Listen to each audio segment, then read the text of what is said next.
iblis itu akan istilahnya berkembang sesuai dengan jumlah manusia dan jumlah jin. Ketika manusia sekarang di dunia jumlahnya 8 miliar, 8 miliar iblis itu jumlahnya. Itu adalah suatu potensi sifat agar kita putus dengan Allah.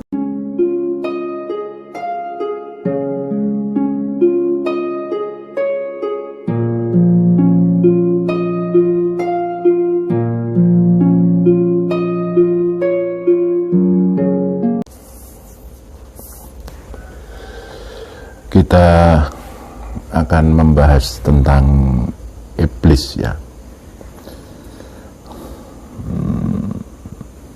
Bicara tentang iblis, awal mulanya lahir sosok makhluk yang disebut iblis itu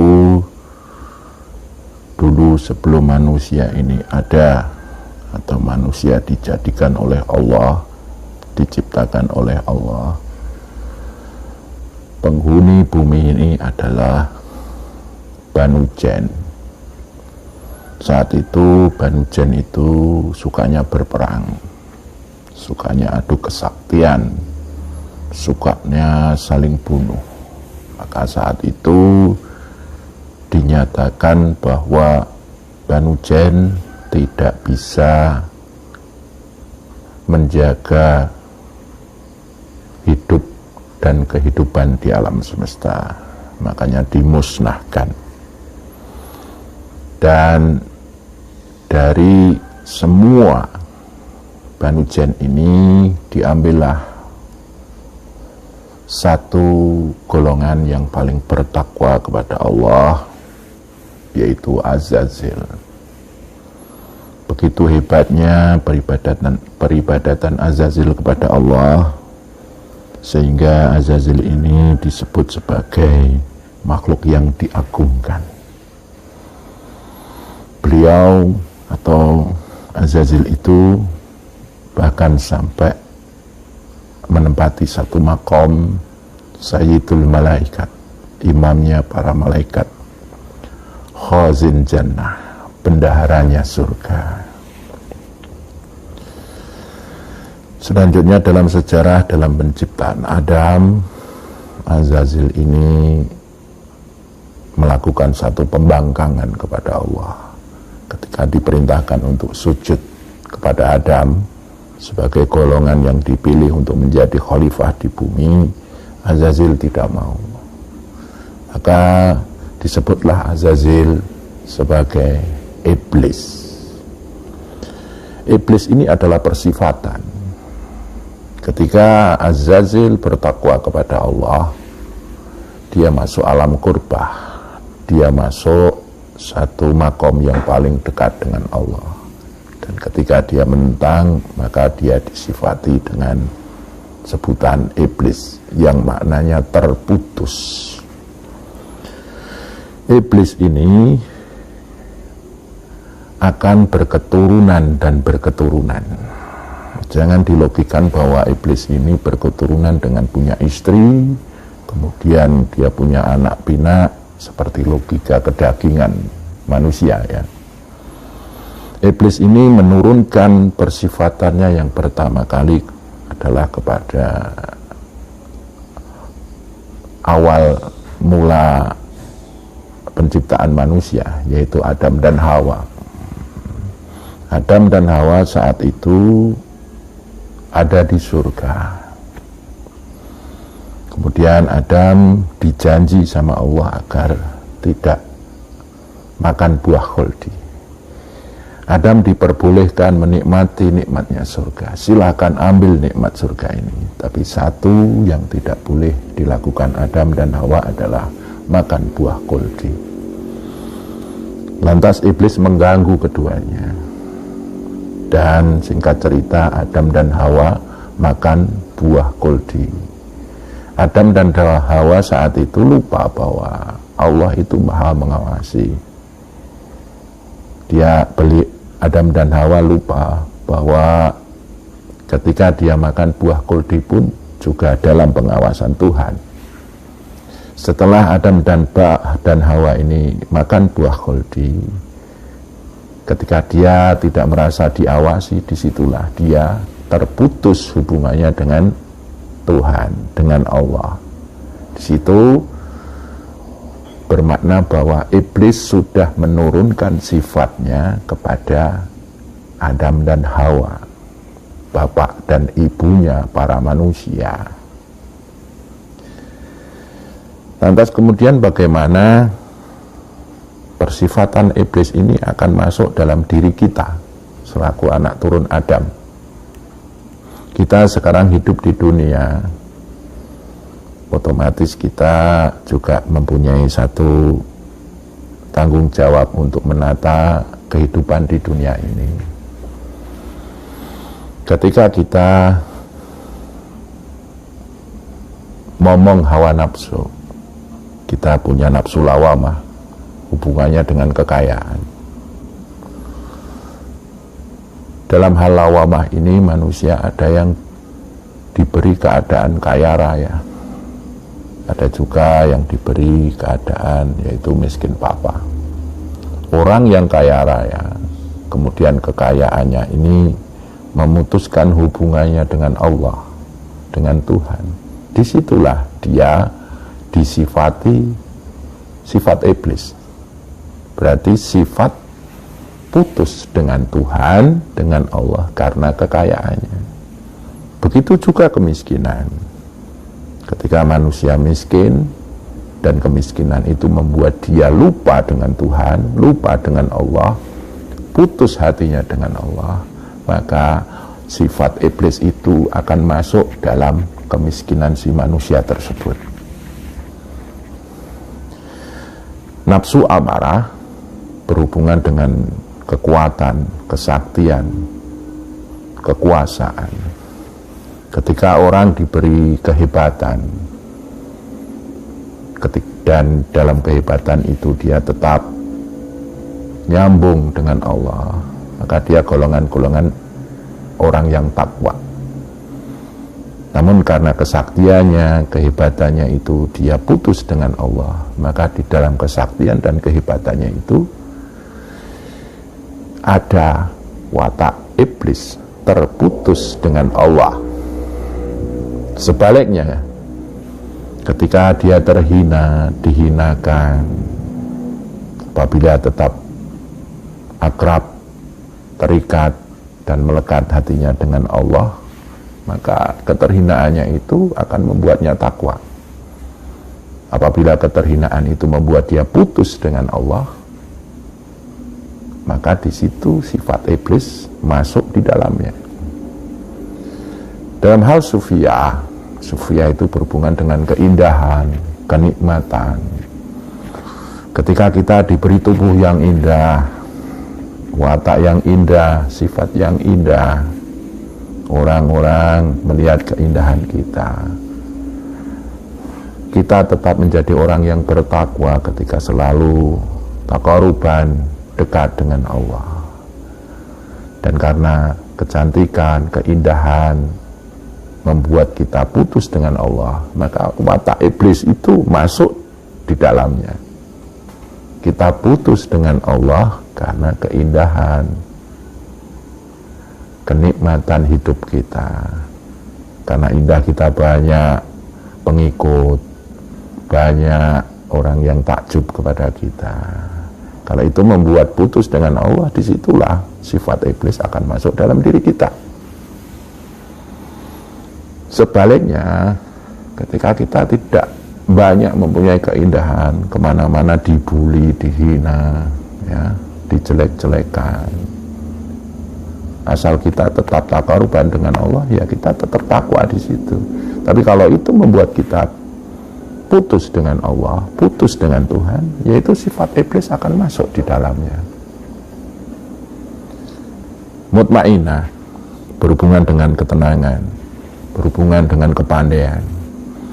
Ketika kita diberi kepandaian yang luar biasa, lebih dibanding yang lainnya, dan kita tetap bertakwa dalam kepandaian itu, kita akan menggunakan kepandaian itu untuk mendarmakan ketakwaan di alam semesta ini. Dan apabila karena kepandaian kita terputus dengan Allah, disitulah sifat iblis masuk dalam energi kepandaian kita. Begitu banyak sekarang orang pandai, pintar dalam hal apapun, dalam hal agama, dalam hal teknologi, dalam hal mencari rezeki, dia pandai, dalam teori-teori tertentu dia pandai. Namun banyak orang yang karena kepandaiannya putus dengan Tuhan. Ketika dia pandai agama, dia akan mendakwahkan bukan dakwah karena taqarrubannya kepada Allah, karena kedekatannya dengan Allah, tapi dia akan mendakwahkan sesuai dengan nafsunya, dengan lawamahnya karena ingin kaya, dengan amarahnya karena ingin berkuasa, merasa diri benar, merasa diri hebat, dengan supiahnya supaya orang takjub kepadanya, dengan mutmainahnya, unsur airnya, dia ingin merasa pandai dibanding yang lainnya bodoh semuanya, dialah yang paling pandai. Disitulah sesungguhnya secara tidak sadar dia terwarisi oleh persifatan iblis itu tadi. Kesimpulannya adalah sifat iblis itu akan masuk di mana-mana dengan godaan, yaitu supaya kita terputus dengan Allah. Jadi iblis itu jangan dianggap sebagai satu sosok yang menakutkan, yang selalu menggoda. Itu adalah persifatan yang ada dalam diri kita, dalam diri jin. Wa ma khalaqtul jinna wal insa illa liya'budun. Tidak diciptakan jin dan manusia kecuali untuk beribadah, mengabdi kepada Allah. Berarti untuk selalu berhubungan dengan Allah, melekat, terikat hatinya dengan Allah. Seandainya itu terputus, disitulah iblis menurunkan persifatannya kepada kita, kaum manusia dan kaum-kaum jin. Seperti itu. Iblis itu akan istilahnya berkembang sesuai dengan jumlah manusia dan jumlah jin. Ketika manusia sekarang di dunia jumlahnya 8 miliar, hanya 8 miliar iblis itu jumlahnya. Itu adalah suatu potensi sifat agar kita putus dengan Allah. Seperti itu. Di dalam Quran dikatakan jangan putus, la ta'asu min rauhillah, jangan putus dengan rahmat Allah. La ta'asu, innahu la ta'asu min rauhillah illa qaumil kafirun. Janganlah putus dengan rahmat Allah. Tidaklah putus dengan rahmat Allah kecuali kaum-kaum yang kafir. Keterputusan kita dengan Allah itu disebut kufur. Ketika melakukan kekufuran dengan Allah, si pelaku ini disebut dengan kafir. Ya, kufur itu adalah orang yang diberi persifatan iblis, putus dengan Allah, tayasu, putus dengan rahmat Allah. Seperti itu. Makanya kita ketika hidup di dunia ini, bolehlah kita kaya, bolehlah kita miskin, bolehlah kita berkuasa, bolehlah kita dijajah, bolehlah kita dipuja banyak orang, dipuji banyak orang karena kita mungkin indah di mata mereka, atau mungkin dihinakan. Kita diberi kepandaian ataupun kebodohan, kebaikan atau keburukan. Jangan membuat itu menjadikan kita putus hubungan dengan Allah. Kekayaanmu, kekuasaanmu, kekuatanmu, kehebatanmu, kepandaianmu itu akan menjadi rahmat Allah bagimu apabila engkau mempersembahkan satu ketakwaan di dalamnya. Jadi pesan Allah di situ, jangan putus dengan rahmat Allah. Janganlah engkau putus rahmat yang ada di dalam kehebatanmu, kekayaanmu, kepandaianmu, keindahanmu, dan kepandaian itu. Kalau engkau putus, maka engkau disebut orang yang kufur. Si pelaku kekufuran itu sebutannya kafir. Seperti itu. Ini mungkin akan lebih memberikan satu wacana bahwa apa toh iblis itu. Mungkin kita selama ini menganggap bahwa iblis itu satu sosok seperti hantu yang datang menggoda kita. Tidak, iblis itu adalah persifatan. Itu akan masuk dalam diri Azazil, yang namanya makhluk yang diagungkan itu. Dia putus dengan Allah, maka disebut iblis. Adam dan Hawa itu putus dengan Allah ketika makan buah kuldi. Maka persifatan iblis itu masuk dalam diri Adam dan Hawa. Jin yang diwakili oleh Ifrit itu putus hubungan dengan Allah ketika Ifrit menggoda Ibrahim, Ismail, dan Siti Hajar ketika mendapatkan wahyu penyembelihan Ismail yang selanjutnya digantikan domba itu. Ifrit, karena dia unsur angin, dia memberikan bisikan kepada ketiganya. Disitulah Ifrit terputus dengan Allah. Sifat iblis masuk dalam Ifrit. Kenapa terputus dengan Allah? Karena Ibrahim melakukan itu berdasarkan wahyu. Wahyu Nabiullah Ibrahim alaihissalam itu saat itu dalam wujud mimpi. Nah, dari ini mungkin akan lebih memperjelas wacana kita, atau mungkin menambah wawasan minimal satu sudut pandang bahwa iblis itu jangan digambarkan sebagai satu sosok, tapi itu adalah persifatan yang setiap saat akan mengganggu kita, menggoda kita agar putus hubungan dengan Allah. Ini tidak pandang bulu. Apapun agamanya, bagaimanapun hebatnya, bahkan para ahli ibadah pun bisa tergoda oleh sifat iblis ini, sifat terputus dengan Allah. Saat itu Azazil adalah ahli ibadah.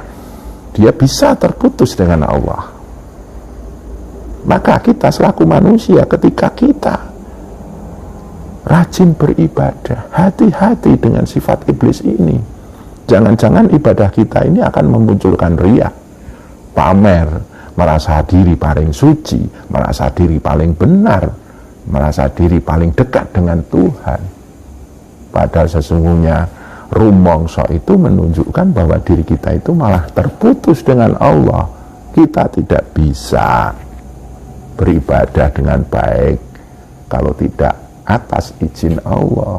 Bersyukurlah ketika kita diberi satu sifat rajin ibadah, khusyuk ibadah. Bersyukurlah, jangan membangga-banggakan diri, karena itu akan membuat kita terputus dengan Allah.